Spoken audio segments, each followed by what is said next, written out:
sometimes progress is the W. Like maintaining in some seasons is winning.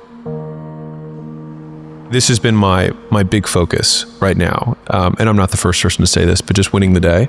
And Bill Ackman had this hard season where he was getting divorced. He just lost $4 billion. And he was not him today. He was earlier on his career. So, I mean, it was just the worst. And it was just a terrible slog. And he said one of the difficult parts about that period is that there was no one thing that was like, oh, I can tackle this today. Like you're not going to finish the divorce today. You're not going to undo the $4 billion loss today. And so it's like when you have these larger, more complex negative things that do scale, it's like, how do you navigate through that? And for anyone who's listening right now, it's like, maybe it's the bad breakup, or maybe you're getting divorced, right? Or maybe it's like the business isn't working the way you want. It's like, and there's like 10 things that you have to fix. And so he had this very tactical advice, which I liked a lot, which is he just tried to make progress, and that was it. And he said, in a day, it's almost negligible, right? But at 30 days, you're like, okay, I moved this. And at 90, you're like, wow. Does this mean that our mood is still being dictated by circumstance? Yes, I'll be honest. Yes, it does. But I think many of us have this ideal. We'd love to be in a great mood in the absence of things to be in a great mood about. But I had this one great podcast today. I'm going to make that thing the thing that's making this a great day. And then if I can make that great day, then maybe it could be a great week. And then trying to expand those, basically like let those good moments eat up the season in actively trying to minimize all the down things and super, super focus on those moments and be like, cool, I had that good moment, that's my day. Day's made. And I'm trying to even say that more. Basically, I've had to recalibrate my entire scale to how little of a thing can happen that makes my day. How little of a thing can happen that makes my week. How little of a thing can make my month. How crazy would it be if a year from now I say, that was a great year.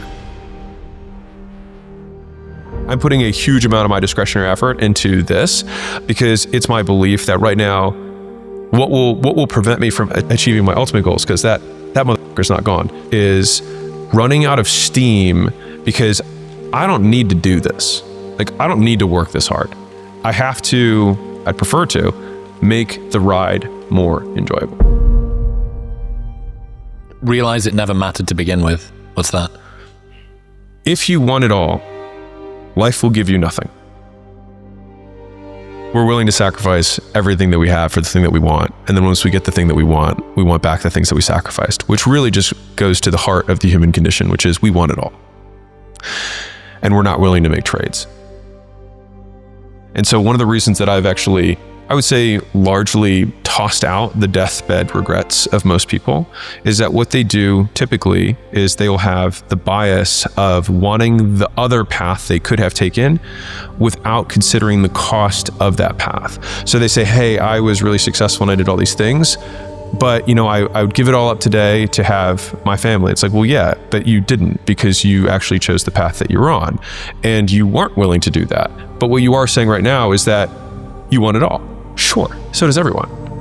And so I've had a few moments of clarity over the last year or so, but we want everything without the cost, and everything has a price, and you will never be able to get the sufficient price tag paid on everything to achieve a modicum of success in any domain unless you are willing to trade from another. And I think that has significantly minimized my regret. We give up our 20s for our 30s. We give up our 30s for our 40s, our 40s for our 50s, and we trade everything we achieved in our 30s, 40s, and 50s to get back to our 20s. We give up the thing we have most of for the thing that we have least of. And we give up the thing that we want for the thing that's supposed to get it. I will become happy when I'm sufficiently successful, and I will sacrifice my happiness in pursuit of success so that I can become sufficiently successful so I can finally be happy.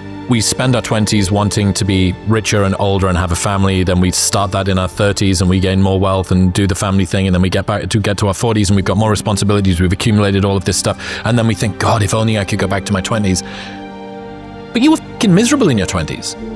You hated it. You had no idea whether you were going to be successful. You were constantly concerned about money. You were desperately needing validation from all of these people around you. You were permanently in dissatisfaction about this stuff. We already know how the movie ends when we go back and say we want to relive it. and you can't relive it into the same context because uncertainty is the largest part of the story. Perhaps golden years can only happen in our memory. Nobody believes that we're living through a golden era right now. We never think we're in the good old days, but the good old days are always now. I have spent a huge amount of mental resources accepting suffering and not saying that there's something wrong with something bad. Like a huge amount of mental resources go into this because I've been better and faster at correcting the loop of like, oh, I am not happy with this particular thing, and therefore there's something wrong. Yeah, so fix the story that I tell myself as opposed to fix the thing. And that's been super helpful with the addition of everything that I remember will always be better than it was. And the nice thing is that there's tons of science that backs this up, which is that we learn through reward and punishment. Punishment fades with time, no matter how bad it was. Like, you get drunk, you get hungover, you say, I'll never drink again. 7 days later, you're out drinking again. Why? The punishment of the hangover fades quickly. You are with somebody for a while, you're like, this bitch is crazy, or this guy is crazy, and then you break up, and then all of a sudden, what do you remember? The good times. Because reward sticks. And in some ways, there's a little bit of a hopeful message there, which is that when you look back on your life, you will disproportionately remember the good times, but it only becomes a problem if you lament the present, which is the only thing you've ever actually lived in. When I think about a business and I want to grow it, for example, I would think, okay, what are all the things that can destroy this business? And this is Charlie Munger, this isn't me. But basically, he says, invert, always invert. And Einstein said that too. And it's because like you get to use this way stronger horsepower engine of like, how do I grow my business? You can obviously think that way, but the alternative would be like, how would I absolutely destroy this business in the fewest possible moves? And then when you list out those moves, you're like, cool, now let's do the opposite of that. Yeah. And that has been, honestly, some of the sources of my greatest kind of creative moments have come from these apparently obvious things that would kill us. Well, what if we did the even more obvious thing and did the opposite of what would destroy us? And it's worked better than I deserve. Figure out what you want, ignore the opinions of others. Do so much work, it would be unreasonable that you fail. Realize it never mattered to begin with. Help others once you get there. You've already achieved the things you said would make you successful. Yeah, the first 5 steps there is basically my master life plan. I had a pretty terrible first out of college experience of work, but from that I learned some of the most important life lessons that I still take to this day. And that boss particularly said one thing to me one day. She said, figuring out what you want is 99% of it. She said, once you know what you want, getting it's the easy part. And I kind of adopted that as a worldview, because it's like, once you're really clear, like this is what I want, then everything that's not that is what I'm willing to give up to get it. Now, that thing can change. And I think that's the part that people miss. And I think we should all have permission to change what we want in any given moment, and not having basically sunk life bias of like, I put 10 years into this thing and that's okay. And that's what I needed to do at that time. And today I'm going to change everything. It's been super helpful for me to not think of my changes as permanent, because it's allowed me to make such dramatic changes in my life or my business much faster than I think most people have been willing to, because there's this weight of forever on top of everything. Like, I can do this for today, and tomorrow, if it still works, I will do it for tomorrow. And if 5 days from now or 25 days from now, if I work this way, I then say, you know what, I need a day. People are like, oh, he's burned out. It's like, I took a day because that's what I needed that day. And I think giving myself permission to have that freedom has allowed me to take significantly faster action, because who am I apologizing to?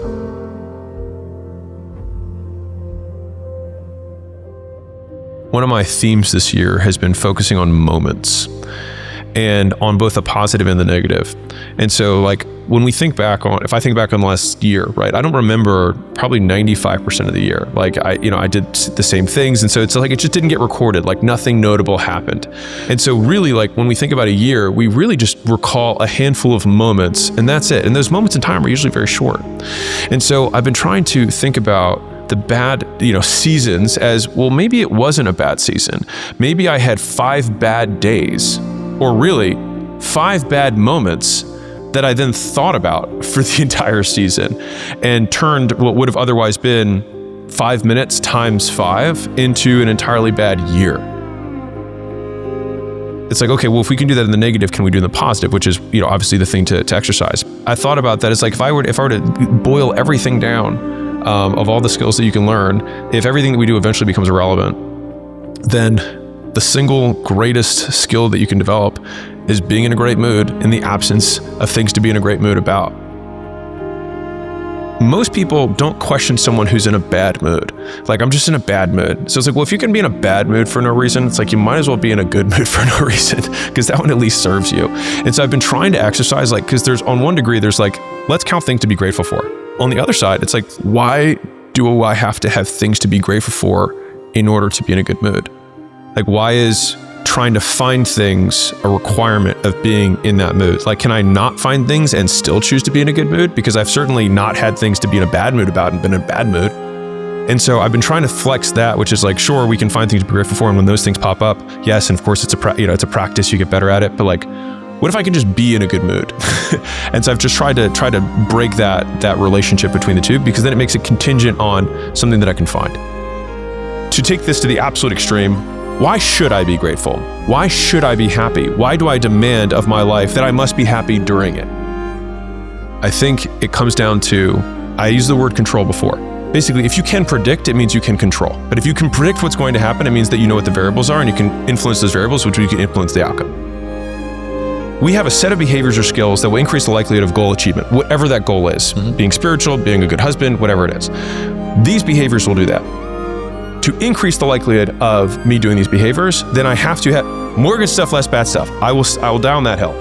Beyond that, what does anything that happened prior to this matter at all, insofar as it only works if I can use that same variable and then use it again to change my behavior yet again to be conducive to the goal.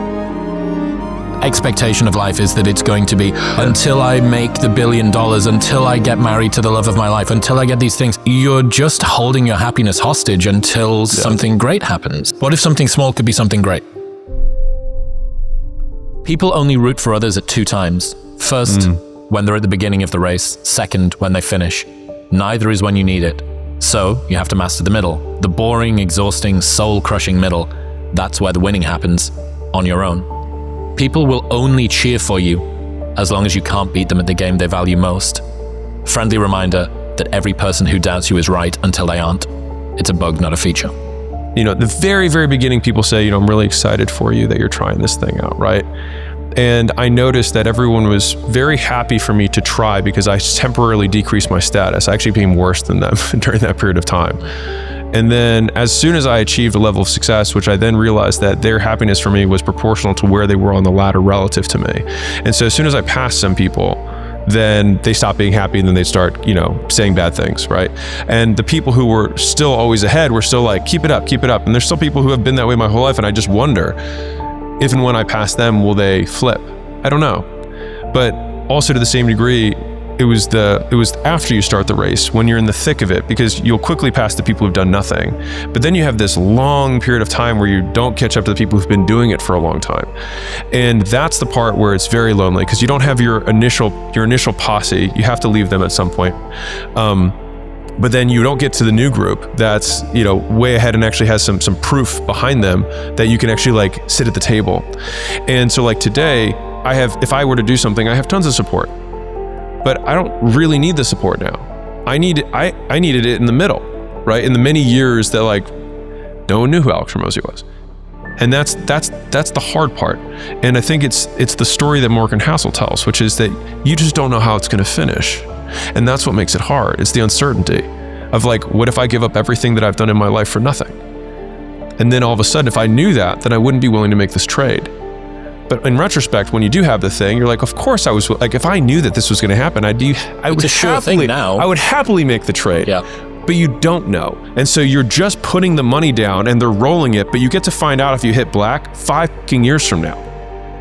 It's why dealing with uncertainty is such a meta skill. And it's one that to be honest, it's one that I really suck at. I'm very, very not good at dealing with uncertainty. My required line of assurance in order for me to commit to a decision is incredibly high, which is why I've basically never failed at anything that I've done.